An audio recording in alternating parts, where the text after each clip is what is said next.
Doutora Fê, o problema não são os macronutrientes. E falando em macronutrientes, eu vou perguntar, vou deixar a doutora Fê responder, quais são os macronutrientes e, ao mesmo tempo, eu já vou continuar na primeira pergunta. Por que muita gente fala culpando um dos macronutrientes, tornando o macronutriente os mais vilões? Para emagrecer, tem que cortar carboidratos? Isso é uma pergunta de milhões, né? A pergunta de milhões, adorei Não essa. quer calar. Então vamos lá. Nós temos alguns tipos de macronutrientes, né, que nós estudamos aí e que estão presentes na nossa alimentação. Nós temos os carboidratos, as proteínas e as gorduras, né? E esses três macronutrientes, já respondendo a sua pergunta, Van, todos eles são essenciais à vida. Então a gente não pode simplesmente cortar um deles ou cortar todos eles ou optar em consumir só um deles, porque uns são muito bons e os outros são vilões, uns são os bonzinhos, os mocinhos. Não, todos eles são únicos e excelentes à vida e cada um deles tem a sua função, né? Então, o carboidrato, trazendo aqui um pouquinho para o que você me perguntou, é a molécula lá, o macronutriente energético. Ele é o que vai dar para a gente o gás que a gente precisa para viver, para ter os órgãos vitais funcionando, para ter todas as vias do nosso corpo, do metabolismo funcionando, a energia que a gente precisa para fazer exercício, para respirar, para ver o mundo, para emagrecer. Então, a gente não pode simplesmente acreditar que a gente vai cortar o carboidrato e que isso vai ser o suficiente e é o que a gente precisa para emagrecer. Não, a gente consegue e deve emagrecer consumindo carboidratos mais os carboidratos certos, né? Então, existem carboidratos que são os carboidratos mais simples, aqueles carboidratos de rápida absorção, de rápida digestão, aquele que vai bater no corpo, o corpo vai falar, opa, peraí, energia, pum, subiu lá a glicose, tudo, vai dar um pico de insulina e, de repente, abaixa de novo, já é uma glicemia ali, vai abaixar totalmente e vai pedir mais, né? Então, o nosso corpo, quando a gente coloca lá o carboidrato simples para dentro, o que ele vai entender? Putz, eu preciso de mais, porque subiu muito rápido, abaixou muito rápido, não tinham as fibras ali provavelmente presentes, né, para fazer essa digestão. Então, a gente precisa saber escolher qual carboidrato que a gente vai colocar para dentro do nosso corpo, que vão ser essenciais, sim, para nossa vida, e saber que todos os alimentos possuem carboidratos, né? A gente fica com aquela ideia de que é só, não, carboidrato é só aquele pãozinho, é só a tapioca, é só, enfim, aquele alimento que é conhecido por ser o carboidrato, né? O vilão. Os próprios vegetais, os próprios legumes, as folhas, elas possuem carboidrato, mas são carboidratos diferentes. Quando a gente consome esses alimentos, eles caem no nosso corpo de uma maneira diferente, né? Então, preciso cortar o carboidrato para emagrecer? Não. O que eu preciso fazer? Eu preciso escolher os carboidratos certos que ornam com o meu metabolismo, que quando entrarem no meu corpo não vão ser digeridos assim em 5 segundos e o meu corpo vai estar pedindo mais, né? Preciso colocar para dentro do meu corpo carboidratos que sejam de uma difícil digestão, que tenham uma digestão ali um pouquinho mais lenta e que vão fazer com que o meu corpo trabalhe mais. Então, gaste mais energia para poder digerir aquele alimento e para que ele vá ali para o fim que ele precisa no nosso corpo, né? Então, não precisamos cortar. É muito legal isso, porque muita gente erra muito dizendo: eu tirei os carboidratos. Rainha, não se tira carboidratos. Se Deus colocou disponível na natureza carboidrato, proteína e gordura, e se o corpo precisa de carboidrato, proteína e gordura, não tem sentido tirar um ou colocar o outro, né, ou crucificar outro. Então, ficou claro pelo que a doutora Fernanda explicou, que não tem que tirar carboidrato, você tem que saber selecionar quais os melhores carboidratos. Eu ainda pego o gancho falando os carboidratos adequados para a fase da menopausa e do climatério, porque, como bem disse a doutora Fê, a Ferrari está mais gasta. Uhum. Não queira tratar a Ferrari como a mesma Ferrari que você tinha aos 20, 30 anos. É isso que quem colocou aqui que precisa emagrecer, a Cris, menos 10 quilos, a Sônia, menos 10 quilos, a Sabre, menos 15 quilos. Vocês estão errando, provavelmente, se vocês estão ou buscaram emagrecer tirando carboidratos. Está errado. O corpo precisa de carboidrato. E aí vem o que eu vou deixar para fechar, a questão de, talvez, por exemplo, a doutora Fê, com 20 e poucos anos, precise de 100 de carboidrato, exemplo. Talvez quem já está magra, como a Maria Olímpia, que emagreceu 32 quilos em 5 meses, aluna do programa Magra após os 40, já está magra, talvez feche a conta com 50 de carboidrato para ela, exemplo. E talvez as rainhas que precisam emagrecer, como a Sabrina, a Sônia, a Cris, talvez precisem de 20. Então, você percebe que é muito individual? Então, não é igual. Por isso que não serve o cardápio da vizinha.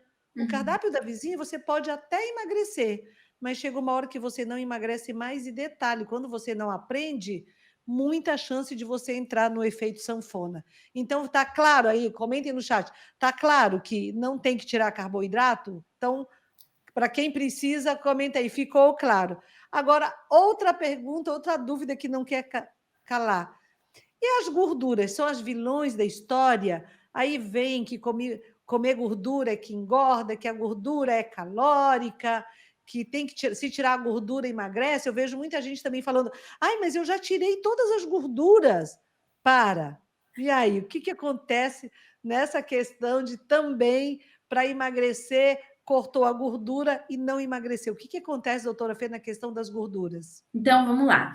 Da mesma forma que existem, né, diversos tipos de carboidratos, diversas moléculas de carboidrato, nós temos diversos tipos de gorduras também, né? A gente tem que evitar essa simplificação que a gente vê muito hoje em dia, né? Ah, a gordura é uma coisa só, o carboidrato é uma coisa só, a proteína é uma coisa só. Não, dentro dessas classificações, gorduras, carboidratos, proteínas, nós temos outras subcategorias ali que classificam esses macronutrientes, né? Então, dentro da gordura, eu tenho gorduras saturadas, eu tenho gorduras insaturadas, poliinsaturadas, monoinsaturadas, eu tenho diversos tipos de moléculas dentro de uma grande molécula, né?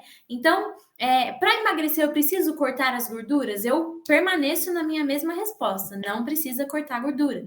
O que você precisa saber você precisa saber escolher qual gordura vai ser boa para o seu corpo, né? Então, o mais interessante ali, na hora de você escolher a sua alimentação, é você pensar em gorduras que são insaturadas, gorduras que tenham uma característica melhor do que as gorduras saturadas. E aí a gente precisa pensar também toda essa questão da indústria, dos alimentos industrializados, toda a questão desses alimentos que estão ali de fácil consumo, aquilo que a gente desembala muito, né?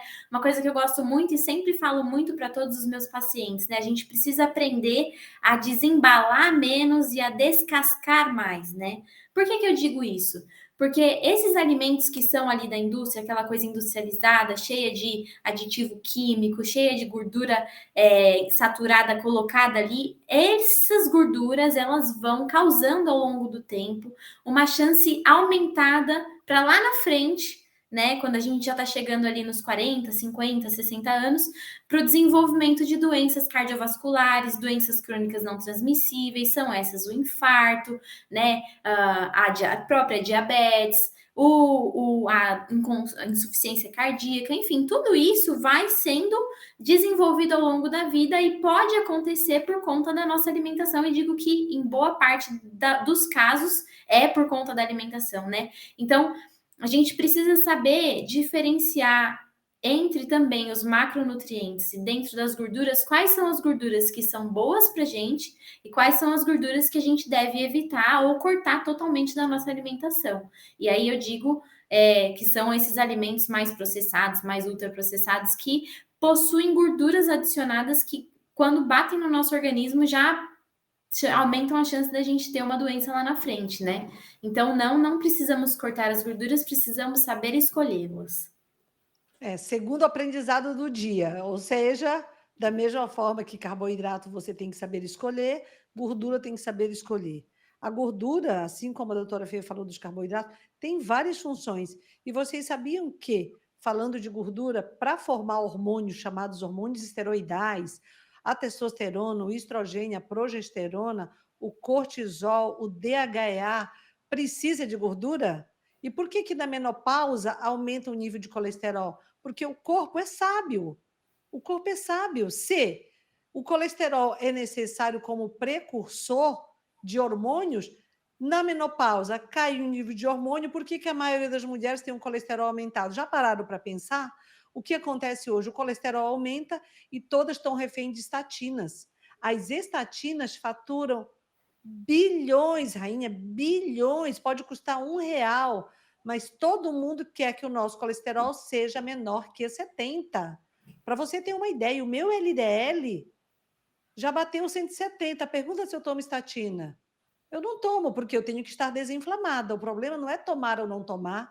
Eu não estou falando para você tirar, é tomar quando precisa. Entender que antes de tomar um remédio, você tem que buscar a causa. Por que o meu colesterol aumentou? Você está na menopausa, você está estressada, na menopausa tem um declínio de hormônios que aumenta como resposta metabólica os níveis de colesterol. Então, é o que eu falo para vocês sempre: menopausa tem que tratar. Falamos recentemente, menopausa não passa. Quem está aqui, hoje é a 8ª live do ABC da menopausa, já sabe que eu falei desse tema. E tratar menopausa não é repor hormônio, tratar menopausa é através de um método. Eu venho falando do método menopausa sem sofrimento, que inclui o que nós estamos falando, alimentação metabólica, que inclui mapeamento e controle e que inclui equilíbrio hormonal natural. E parte do equilíbrio hormonal vem da alimentação, porque os hormônios degringolam mais ainda. Então, Exato. você tem que tomar muito cuidado para você que está tomando estatina, se realmente você precisa. Você sabia que estatina pode aumenta risco para diabetes? A menopausa já aumenta risco para diabetes, você acima do peso já aumenta para o risco para diabetes, e aí você está acima do peso com colesterol alto, que é da menopausa, está tomando estatina? Loucura, você tem mais chance de ser diabética. Não é ser diabética, são as complicações do diabetes, que, somados à menopausa não tratada, onde toda mulher que não trata a menopausa tende a ter o aumento de risco cardiovascular, que começa em 30%, aí você está com diabetes, tomando remédio que vai dar diabetes, você tem um risco aumentado, aí o que vai acontecer? Você está uma bomba relógio, rainha. É isso que você tem que abrir a mente. Conhecimento é poder. Uhum. Você tem que ter esse poder de argumentação. Eu preciso, mas por que eu preciso? Afinal, eu sempre gosto de trazer isso para vocês. A doutora Fê sabe que eu falo muito isso. A vida é uma só. É. A vida, ela é tua. E quem que vai fazer a mudança? É você. Então, isso tem que estar sempre claro. Então, não é uma coisa ou outra, tomar ou não tomar. Você sabia que também a estatina tem mais risco de você ter problemas de memória? E a menopausa, quanto mais calorão, mais insônia, mais problemas de memória? Então, e se você está inflamada, acima do peso, barriga da menopausa, você tem mais chance de ter demência. Percebe que não é só uma coisa, é esse olhar que nós estamos aqui para te dar?